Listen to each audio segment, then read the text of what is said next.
Bonjour, bonsoir.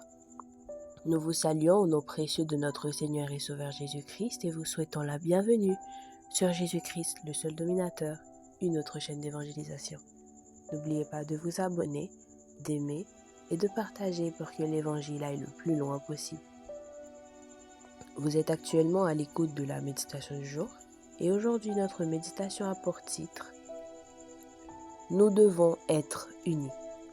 Nous devons être unis. Romains au chapitre 12 au verset 5 nous dit « Ainsi, nous qui sommes plusieurs, nous formons un seul corps en Christ et nous sommes tous les membres les uns des autres. » Romains 12, 5. Ce serait une erreur de penser que Dieu veut nous utiliser seuls.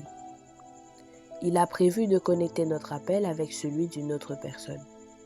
Il a prévu de toucher toutes les sphères de la société en nous liant les uns aux autres pour que nous intercédions de même cœur.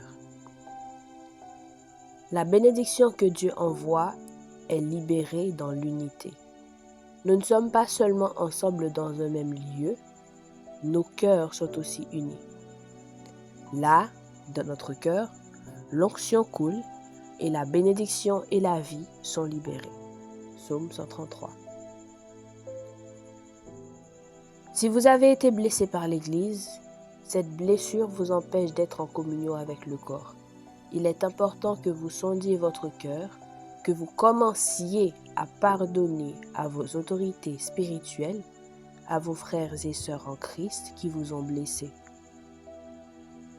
Si nous prenons conscience que l'objectif ultime de l'ennemi est de nous diviser et de nous dissocier du corps, nous commencerons alors à œuvrer pour la réconciliation. Nous avons tous été offensés, mais aujourd'hui, Dieu souffle un vent de guérison et de réconciliation pour que nous puissions être un. L'Esprit de Dieu souffle pour ramener le cœur des parents vers les enfants et inversement, pour préparer le retour de Christ comme Jean-Baptiste l'a fait avant nous. Dieu veut influencer cette terre avec son corps, avec vous et moi. Nous sommes appelés à former une grande armée de lumière pour chasser les ténèbres et reprendre les territoires que nous avons laissés à l'ennemi. Aujourd'hui, notre verset à mémoriser se situe dans l'Évangile selon Jean au chapitre 17 au verset 21. Jean 17, verset 21. Que tous soient un, comme toi, Père, tu es en moi,